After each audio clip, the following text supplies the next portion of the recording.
ان کی زندگی میں بھی بڑے سانحہ ہوئے، بڑے مصائب کے دور سے ان کی زندگی گزری، سبوں کو صبر کا نوٹ سمجھ کر کے لیے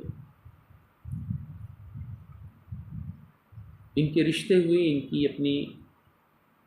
اپنے رشتہ دار سے، وہ رشتہ بھی زیادہ دن تک ٹک نہ سکا، اس کا بھی بڑا صدمہ ان کو رہا ہے۔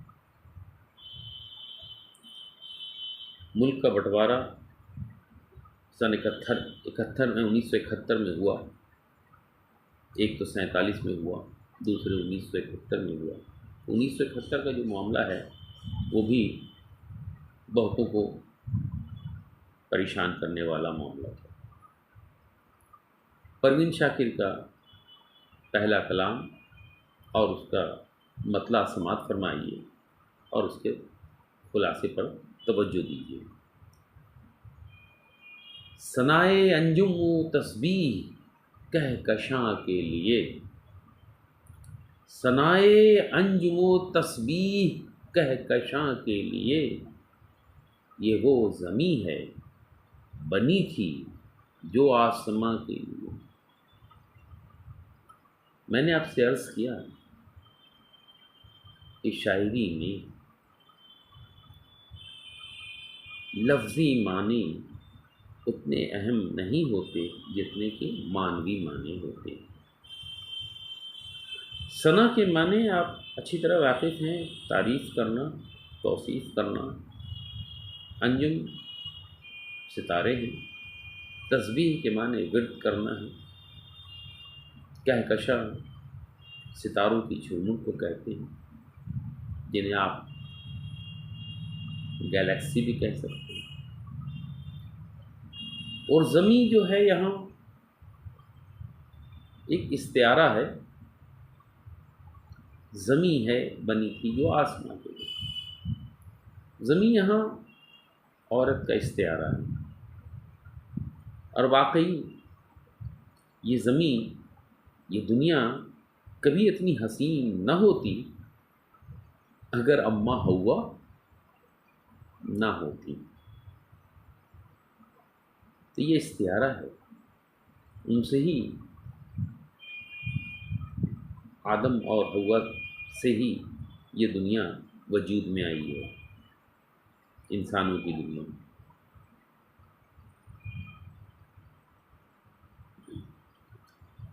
کہتے ہیں کہ ثنائے انجم و تسبیح کہکشاں کے لیے، یہ وہ زمیں ہے بنی تھی جو آسماں کے لیے۔ یہ زمین جو بنی ہے، اس کی جو تعریف ہو رہی ہے کیا ہے؟ یہ ماہ و انجم، یہ کہکشاں کی تعریف کیوں ہو رہی ہے؟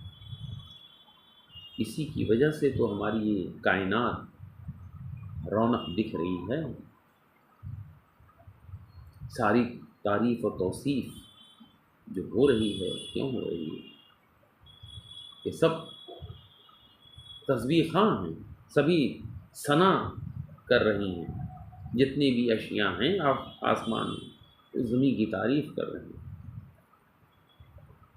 آسماں جو ہے، آسماں کی الگ خوبصورتی ہے اور زمین کی رونقیں الگ ہیں۔ اللہ کی بنائی ہوئی یہ کائنات اتنی حسین ہے کہ وہ سبھی اس کے تسبیح خواں ہیں، سبھی اس کی تعریف و توصیف میں کر رہے ہیں۔ تو ثنائے انجم و تسبیح کہکشاں کے لیے، یہ وہ زمین ہے بنی تھی جو آسماں کی۔ اس کے بعد دیکھیں ایک شعر اور آتا ہے، کہتے ہیں سفر کے باب میں، سفر کے باب میں، باب مانے چیپٹر ہوتے ہیں، جس کی عربی جمع ابواب ہے۔ سفر کے باب میں کتنے عجیب لوگ ہیں ہم، کتنے عجیب لوگ ہیں ہم، کہاں کا قصد کیا چل پڑے کہاں کے۔ کہ دیکھیے ہر انسان اپنے حصے کی زندگی گزارتا ہے۔ لیکن آج کا انسان اس پریشانی میں مبتلا ہے کہ اسے یہ پتہ نہیں چلتا کہ اس کی منزل کیا ہے، بس وہ چل پڑا۔ زندگی کا مقصد کیا ہے، زندگی گزارنے کے طور طریقے کیا ہیں، کیسے ہم منزل مقصود تک پہنچے، اسے اس بات کا قطعی علم نہیں۔ کہاں کا قصد کیا، قصد کے معنی ہوتے ہیں عزم، ارادہ، اسے قصد نہیں پڑھتے، قصد کہتے ہیں۔ کہاں کا قصد کیا، کہاں کا ارادہ کیا، اور کہاں چل پڑے، ارادہ کہیں کا کیا اور چل کہیں اور پڑے۔ تو گویا ہمارے یہاں جو سوچ و فکر کی بڑی کمی ہے، ہمارے یہاں تجربات کی بڑی کمی ہے، نتیجہ یہ ہوتا ہے کہ زندگی کے میدان میں ہمیں کامیابی نہیں ملتی اور ہم شکست سے دوچار ہو جاتے ہیں، ہم ناکام ثابت ہو جاتے ہیں، کیونکہ ہمارے یہاں مشاہدہ نہیں ہے، دور اندیشی نہیں ہے۔ یہ نہ مشاہدہ ہے نہ دور اندیشی ہے۔ کیوں نہیں ہے؟ اس کی وجہ یہ ہے کہ ہمارے یہاں علم کی کمی ہے۔ ظاہر ہے جب علم ہو تو ہماری سوچ میں وسعتیں ہوں۔ تو جس طریقے سے ہم علم سے دور ہو چکے ہیں، تعلیم سے دور ہو چکے ہیں، تو ہمارے یہاں بلند خیالی، روشن خیالی، اس سے ہم کوسوں دور ہیں۔ یہی وجہ ہے کہ ہم پختہ عزم نہیں کر پاتے، ہم اپنے زندگی گزارنے کے طریقے سے ناواقف ہیں، چنانچہ ہم اپنی جو منزل ہے اس سے بھٹک چکے ہیں، بھٹک جاتے ہیں۔ اسی کو بڑی خوبصورت انداز میں شاعرہ نے فرمایا ہے، سفر کے باب میں کتنے عجیب لوگ ہیں، عجیب کا استعمال کیا ہے، یعنی ہماری کوئی فکر نہیں، کوئی سوچ نہیں، کوئی تجربہ نہیں، کوئی تجربہ نہیں ہے، کوئی مشاہدہ نہیں ہے، کوئی روشن خیالی نہیں ہے۔ کہاں کا قصد کیا، چل پڑے کہاں کے لیے، ارادہ کچھ کیا اور پہنچے کہیں اور، تو ظاہر ہے یہ ہماری ناکامی ہے۔ اس کے بعد دیکھیں یہ مصمم ارادہ ہے اس شعر میں کہ ہوا کا زور، ہوا کا زور سے مراد، جہاں آپ جانتے ہیں کہ ہوائیں ہماری زندگی کے لیے بہت لازمی شے ہے، لیکن یہی ہوا ہماری زندگی کو موت میں بدلنے کے لیے بھی کافی ہے۔ ہوا کا زور کسی شب تو جا کے ٹوٹے گا، کسی شب تو جا کے ٹوٹے گا۔ شب کے معنی رات ہے اور زور ٹوٹنا کے معنی کمزور ہونا ہے۔ اگر طوفانی کیفیت ہو جائے تو تہو بالا ہو جائے، تو ہوا کا زور کسی شب تو جا کے ٹوٹے گا، یہ تو ظاہری معنی ہے، لیکن مانوی معنی کیا ہے؟ مانوی معنی یہ ہے کہ آج کے جو حالات ہیں، ظلم و تشدد کا جو بازار گرم ہے، جو ریاکاری ہے، جو انسانیت پر ظلم و تشدد کا جو ماحول روا ہے، یہ کب تک؟ لیکن شاعرہ منفی سوچ کی مالک نہیں، وہ مثبت سوچ کی خاتون ہیں۔ ان کا ارادہ ہے، وہ جانتی ہیں کہ ایک نہ ایک دن ماحول انسانیت کے حمایت میں بھی ہوگا۔ آج ضرور ہمارے خلاف ہے ماحول، لیکن یہ ماحول ہمیشہ ایسا تاریک ماحول نہیں ہوگا، یہ فضا بھی چھٹ جائے گی۔ اسی لیے بہت خوبصورت شعر کہا ہے، پہلے مصرع میں فرماتی ہیں، ہوا کا زور کسی شب تو جا کے ٹوٹے گا، کسی شب تو جا کے ٹوٹے گا، بجائے رکھنا ہے کوئی دیا کوئی دیا کہتے ہیں چراغ کو، مکان کے لیے، اپنے مکان کو روشن رکھنے کے لیے کسی ایک دیے کو بھی بچا کے رکھنا ہے، تاکہ ہمیں ہمارا مکان گمراہ نہ ہو جائے، بھٹک نہ جائیں ہم اپنے مکان سے۔ اس وقت تک تو ہمیں اس کی بہرحال حفاظت کرتے رہنے ہوں گی، نہیں تو پھر ہم بھی بھٹک جائیں گے، ہم منزل سے ہم بھی دور ہو جائیں گے۔ تو ہماری جد و جہد جو ہوگی وہ اسی لیے ہوگی کہ کم از کم وہ ایک دیا ہی صحیح جو ہماری منزل تک پہنچا سکتا ہے وہ چراغ، اسے بچا کے رکھنا ہے کہ وہ اس کی جو لو ہے وہ بجھ نہ جائے، بچانا ہے۔ حالانکہ مخالف طاقتیں اسے بجھانے میں لگی بھی ہیں۔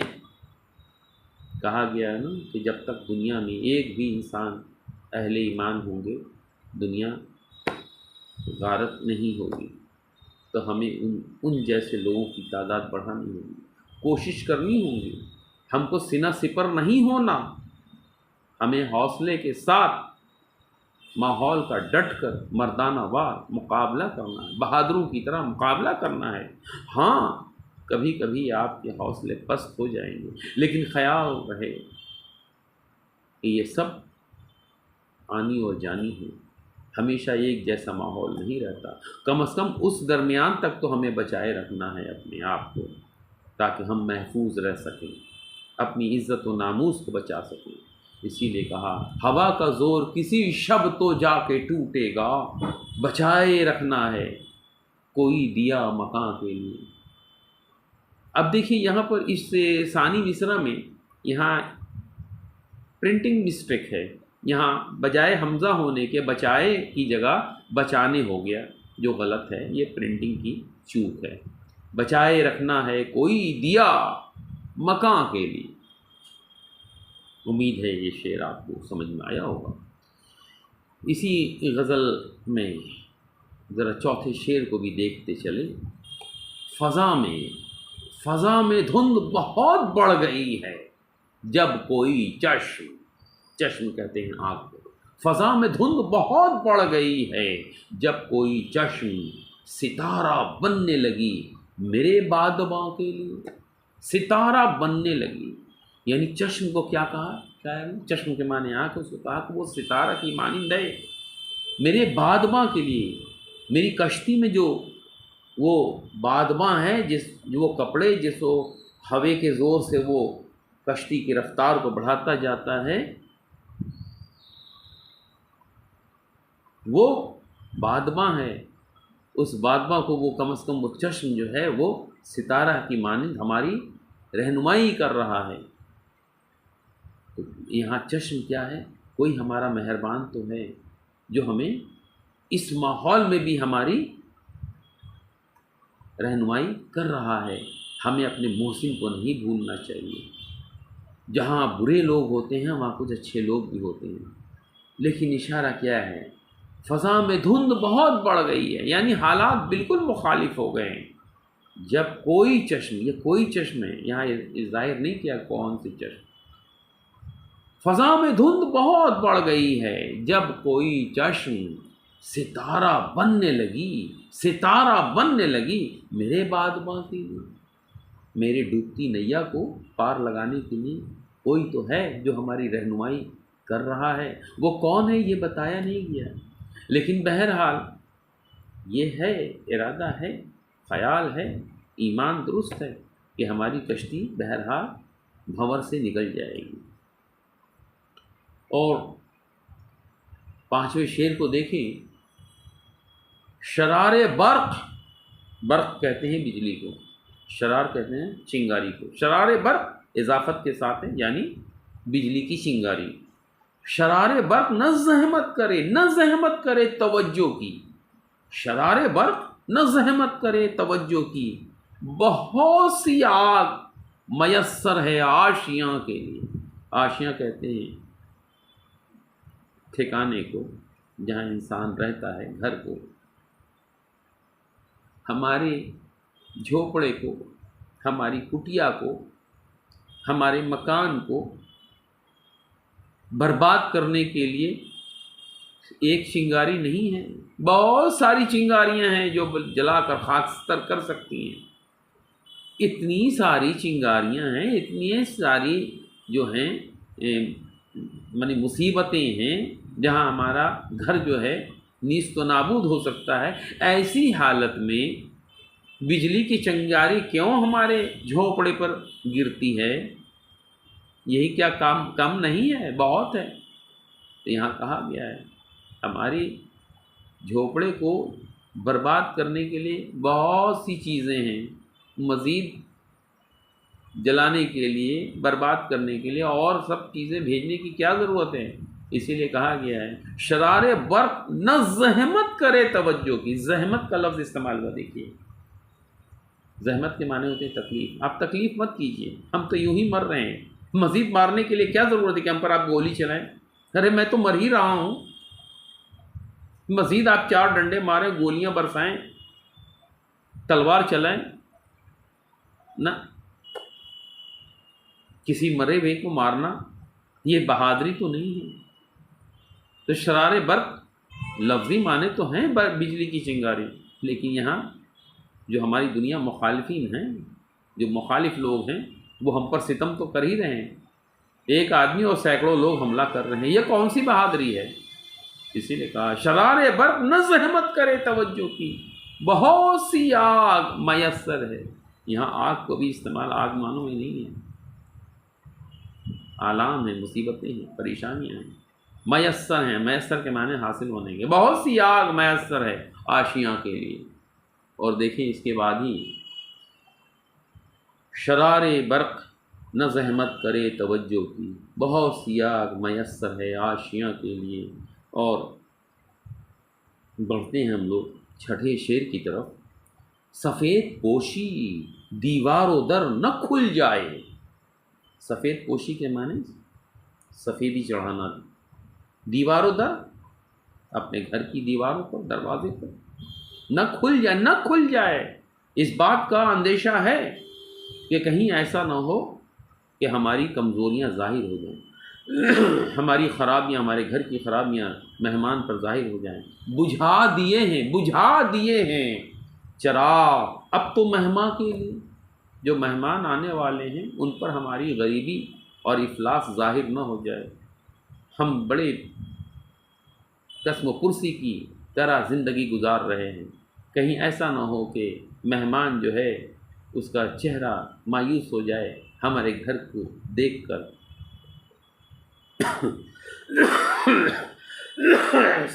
سفید پوشی دیوار و در نہ کھل جائے، کھل جانا مانے ظاہر ہو جانا۔